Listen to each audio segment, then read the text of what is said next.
Welcome to Island Crimes and Mysteries. And now, it's time to join your host Nules for another episode.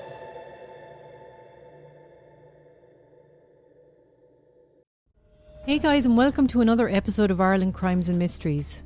I want to thank you for joining me today, and if you're a returning listener, I want to say a big thank you for your continued support. If this is your first time listening to my podcast, welcome. It's great to have you on board. Before we start today, guys, I would like to give a big shout out to Aisling Herlihy, who has become my latest Patreon member. Aisling, thank you very much for your support. It's greatly appreciated. Today's case takes us to a small county village in County Wexford. County Wexford, nestled in the sunny southeast of Ireland, is a delightful place, rich in history, culture and natural beauty. With its stunning landscapes, charming towns and vibrant local communities and beautiful coastlines, it's a perfect destination for anyone looking to experience authentic Irish life. Wexford boasts a number of fantastic attractions. One of the highlights is the historic Wexford town itself, known for its vibrant streets and medieval architecture. Wexford town lies on the banks of the River Slaney. If you are visiting, don't miss a trip to Johnstown Castle, a stunning manor set in lush gardens, or the fascinating Irish National Heritage Park, where you can explore the country's history from prehistoric times to the 17th century. For nature lovers, the beautiful Kirklow Strand is perfect for a day at the beach. And don't forget to visit the Salty Islands, just 5 kilometres off the coast of Kylemore Quay, a bird-watching paradise. Hookhead Lighthouse and Visitor Centre on the Hookhead Peninsula is one of the oldest working lighthouses in the world and offers breathtaking views and a glimpse into maritime history. Wexford has a rich history of notable figures, including the infamous President John F. Kennedy, whose ancestors hailed from Dunganstown. You can visit the family homestead where JFK's great-grandfather Patrick, who emigrated to America, was born. You can also visit the John F. Kennedy Park in New Ross for a reflective experience on his legacy. Wexford is known for its delicious seafood, thanks to its coastal location. The local fisheries offer an array of fresh catches, with many restaurants serving up mouth-watering dishes like barbecued mackerel or grilled lobster. Be sure to try the local delicacy, Wexford strawberries, celebrated for their sweetness. Wexford pubs also offer a fantastic culinary experience too, combining delicious food with lively atmospheres. Quaint establishments serve traditional Irish dishes and a great selection of local brews, while others offer a cosy setting with live music, perfect for a relaxed evening. In summary, County Wexford is a treasure trove of activities and experiences. From its rich historical roots to its beautiful landscapes and culinary delights, it's a place sure to capture your heart and leave you with unforgettable memories. Whether you're indulging in the fresh seafood, exploring ancient sites, or sipping a pint in a lively pub, Wexford has something special for everyone. And it is in a small country village in County Wexford called Broadway we find ourselves today. Broadway is where a girl named Fiona Sinnott, who was 19, would be last seen on the 9th of February 1998. Fiona Sinnott disappeared without a trace. At the time, she was living in a rented house in Broadway, County Wexford, with her baby daughter. On Sunday the 8th of February 1998, the 19-year-old was socialising with friends at Butler's pub in Broadway. She left the pub at around midnight. It was the last confirmed sighting of the woman. Fiona was the youngest in her family and was described as the daddy's girl. All her siblings were very protective of their youngest sister. Described as a lovely, friendly and mischievous girl, Fiona enjoyed a carefree childhood growing up in the country, spending time with her friends. Fiona was the baby of the family. She was very protected by her family, like her brothers and sisters would have always looked out for her. She lit up your heart like that. That's the type of person she was. It's like that photograph, like, you know, making a face. Mischievous at times as well, like, you know, she'd sneak into farmers' fields, jump on the bales and all or whatever. She was real bubbly, like. She was the nearest to the school, but she was the last to enter the classroom. And and she'd sit beside me and she'd copy me homework. Like, oh my God, here we go again, like. Bubbly girl, that she'd do anything for anybody, like, that kind of way. She was definitely daddy's girl, alright. She was real popular. She was always the lively one out of all of us. Everyone loved being around her. My little baby sister, also my best friend. She was my pet anyway, I tell you that. My little pet. She was looked after, you know. Yeah, we all looked after her. Like. Known for having an adventurous streak, Fiona met her boyfriend, who was 10 years her senior, when she was 16. He drove a motorbike and they would often head off on bike trips, which Fiona loved. They would eventually move in together in Wexford town when Fiona had turned 17. Not long after this, Fiona would discover she was pregnant. She was initially delighted, but as the pregnancy progressed, her family noticed a change in Fiona. The spark seemed to have gone out of her. The bubbly girl appeared to be retreating into herself. Neighbours of the couple would allegedly say that they often heard screaming and arguments coming from the house, as well as doors slamming. Fiona, in her innocence, thought this would all stop and the situation would improve after their baby was born. But this, of course, would not be the case. In fact, things appeared to be getting even worse.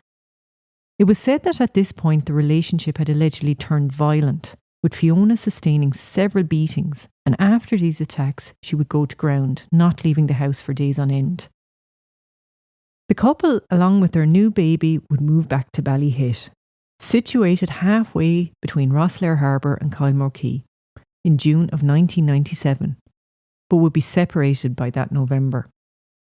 Fiona would remain in the house they had been renting and secured a job at a local restaurant. She finally felt like her life was back on track.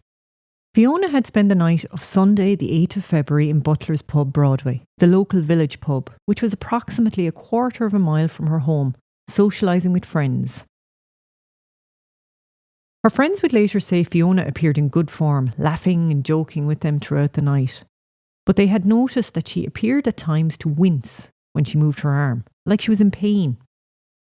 This worried her friends, who knew Fiona had previously been in a relationship that was dogged by domestic abuse.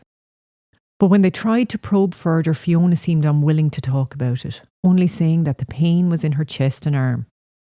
It had been noted that her ex-boyfriend and the father of her child was also at the pub that night, but they had barely spoke, and he never joined Fiona or her friends at any stage during the night.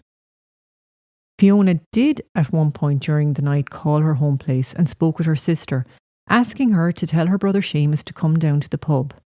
But as he had work at 5 a.m. the following morning, he declined. She told her sister she would pop in on her way to an appointment she had the following morning. Fiona would leave the pub around midnight after buying 2 bags of peanuts to make the journey on foot back to her rented home after her friends had decided to head into Rosslare to a disco. Fiona's baby daughter was staying with her ex-boyfriend's parents that night, so she would have the house to herself. As she left the pub to walk the quarter of a mile to her home, she turned around and waved goodbye to her friends.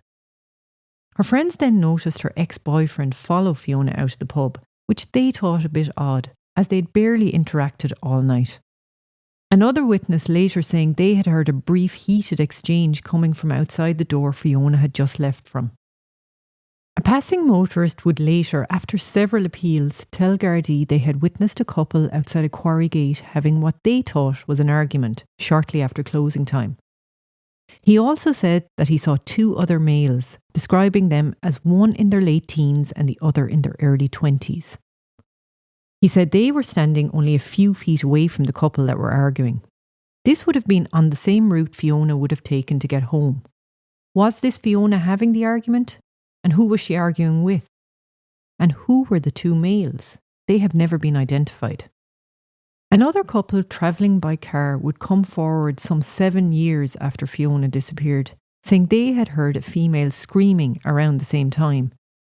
The area that the person alleges to have heard these screams is known as Mill Pond Cross and would be on the same route as well that Fiona would have taken on her walk home. They claimed they did not come forward at the time as they were both married to different people.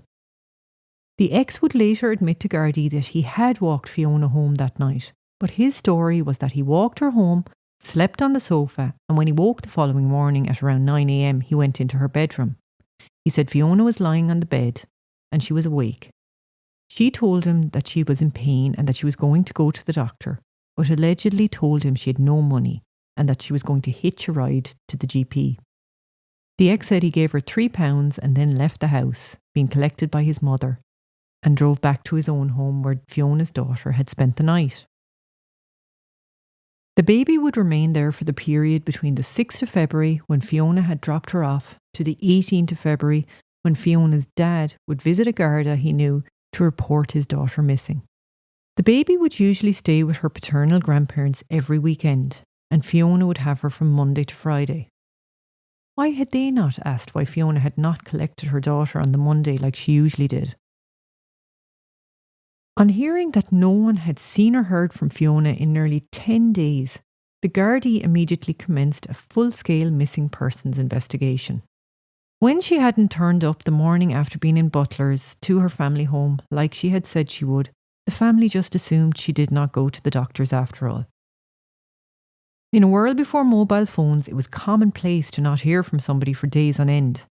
So Fiona's family would meet up at a restaurant every Friday to catch up. When she did not turn up on the first Friday, the family weren't too concerned. But when she failed to turn up for the second Friday family dinner, that's when they became concerned.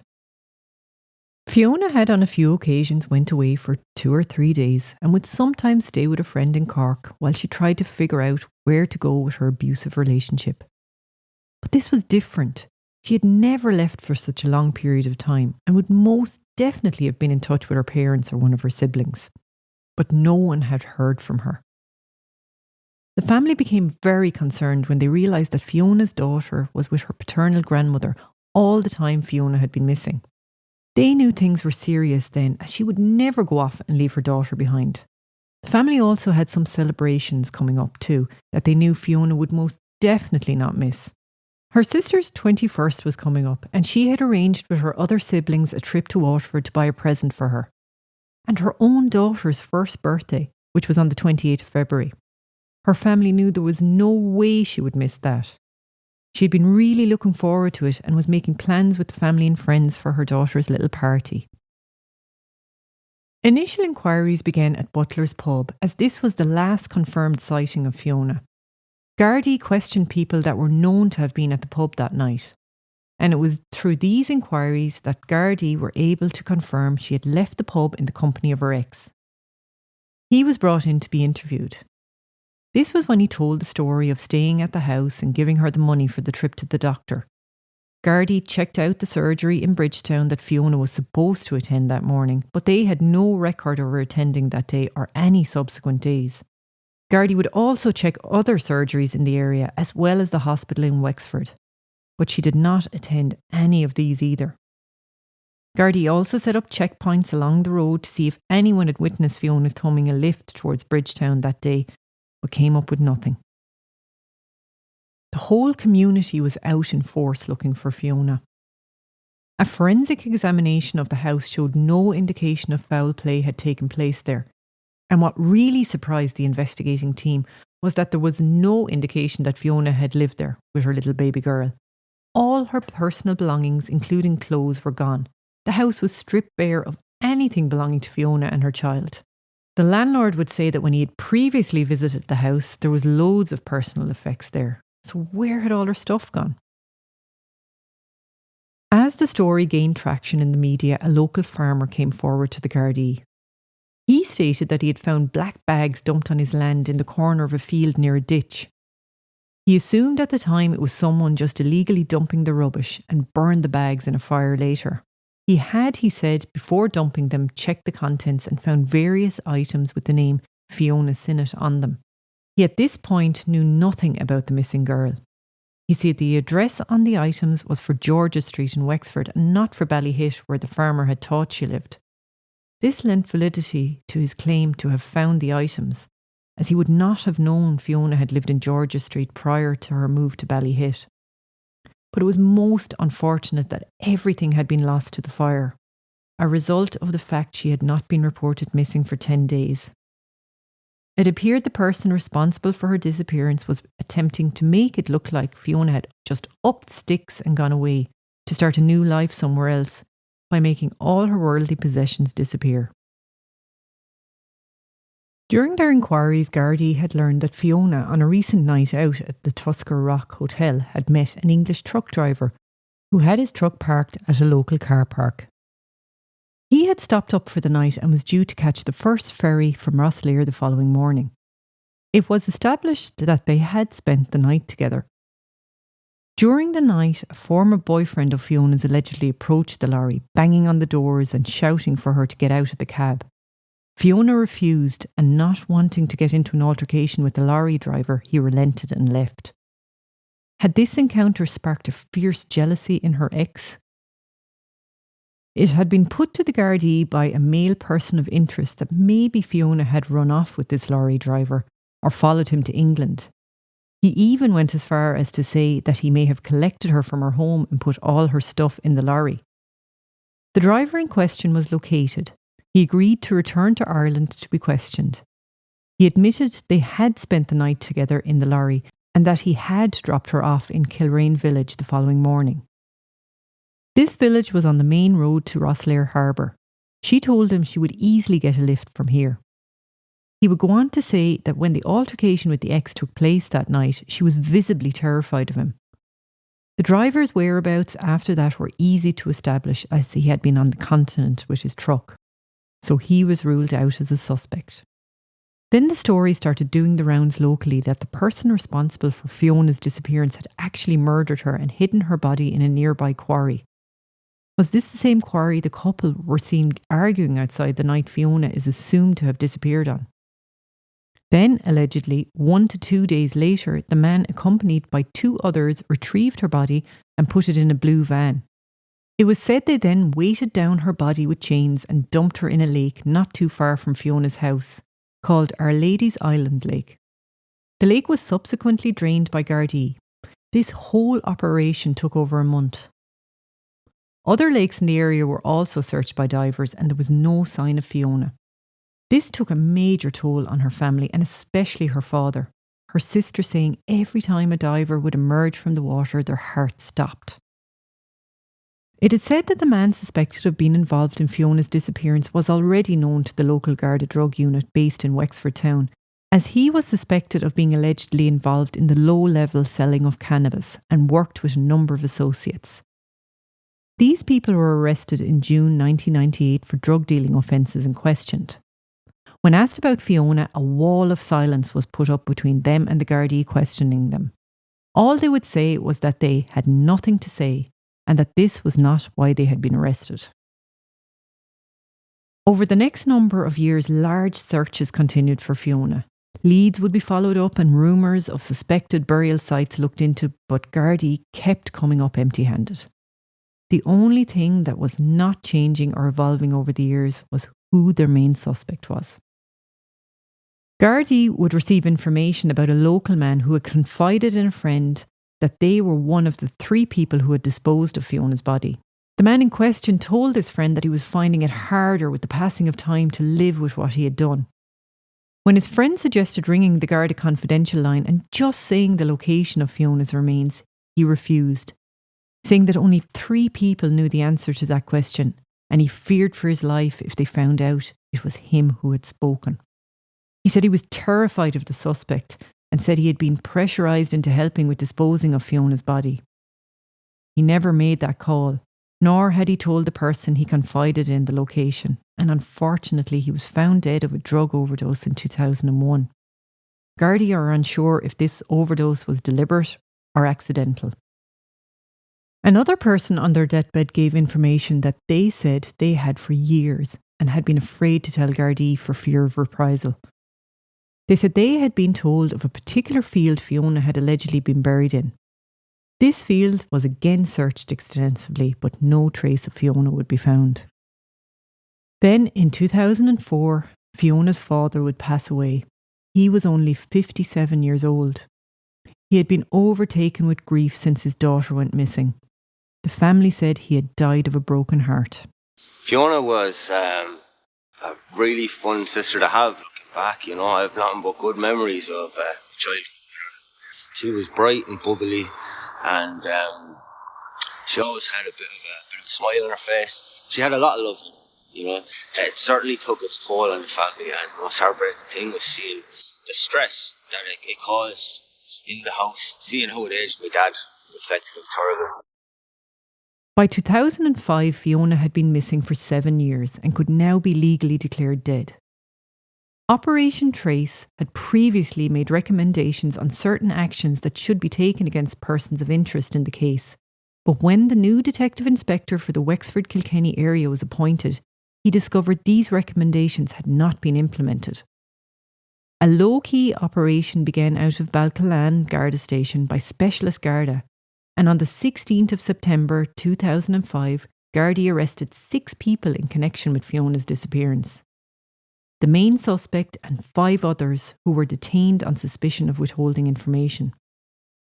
These people included the prime suspect, his sister's boyfriend, an ex-girlfriend and a male friend. They were all ranging in age from 30 to 60. A press conference was held later that morning where Gardaí announced that they were now treating Fiona's disappearance as murder, and a full murder investigation was launched. Those who were arrested were questioned at length throughout the day, but would be later released without charge. The arrests had come after a woman known to the prime suspect had come forward with information to Gardaí saying that it had come to light after Fiona's disappearance that she had allegedly suffered quite a number of brutal assaults at the hands of her then boyfriend, some of these assaults resulting in Fiona having to attend hospital. She unfortunately never pressed charges on any of these occasions. The day after the arrests, a cousin of Fiona's ex came forward to make a complaint to Gardaí that on the 17th of September 2005, the ex had called to his house around 7 a.m. and threatening him, saying he was a dead man, before adding he would not do it, but he had someone that would, and that there were lads on the way over.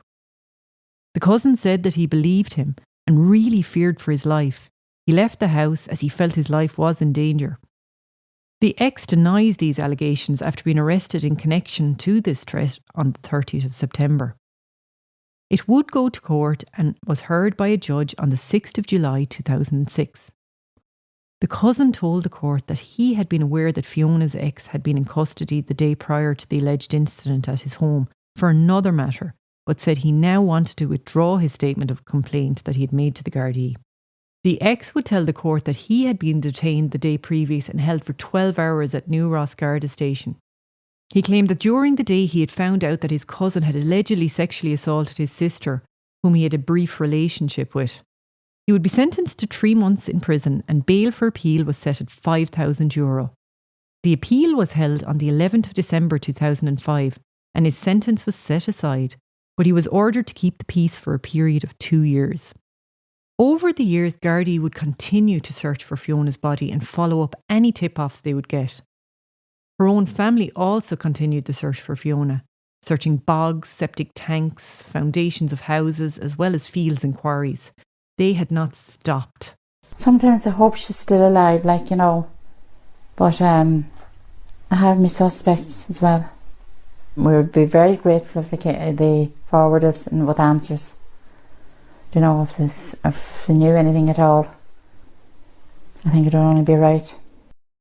In 2007, a skull had been found on Cat Strand. A person out walking made the grim discovery. It was initially believed this could be part of Fiona's remains that had washed up, but on examination by a forensic anthropologist, it was established the skull was that of an older, smaller female. To this day, the skull has not been identified. Then in September 2008, on what was the 10th year that Fiona was missing, as well as her 30th birthday, her family had arranged a ceremony to mark the occasion at Our Lady's Island Cemetery. A special plaque was erected on the cemetery wall the day before, Saturday the 12th of September, at the family's request, to commemorate her life, as the family had no grave to visit. When the family arrived on the Sunday for the ceremony, to their utter despair, they found that the plaque had been stolen. Who would do such an evil thing? Locals believe whoever is responsible for Fiona's disappearance either got someone to remove the plaque or did it themselves. In April of 2015, what was believed to be a human hair was found at a dig site in County Wexford.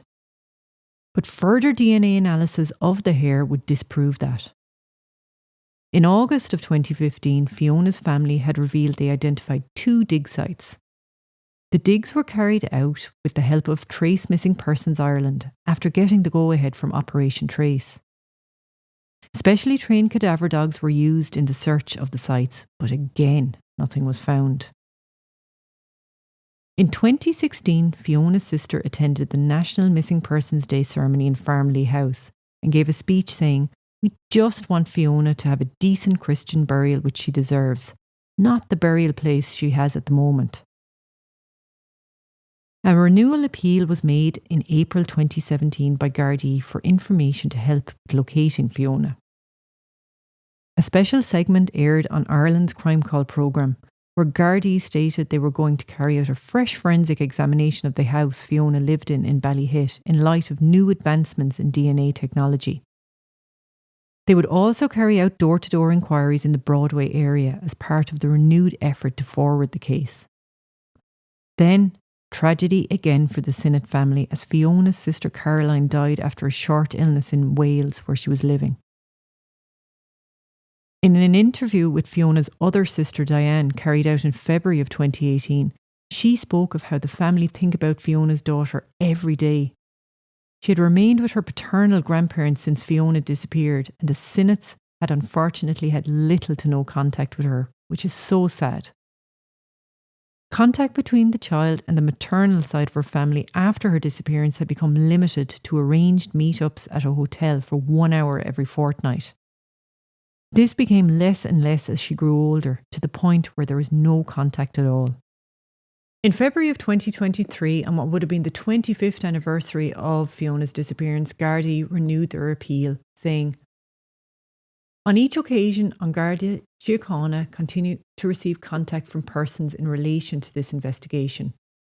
Given the passage of time on this, the 25th anniversary of the disappearance and murder of Fiona Sinnott, Gardaí are appealing to anyone with information in relation to the disappearance and murder of Fiona Sinnott to come forward. An Garda Síochána believe there are people in the Broadway area of County Wexford who have information vital to this investigation.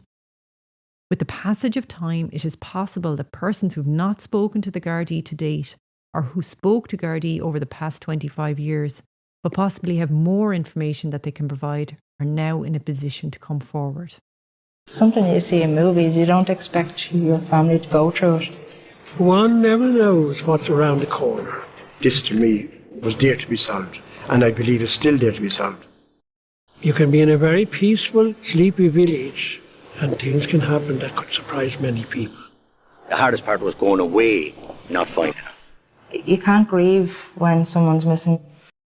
This is such a tragic case on so many levels.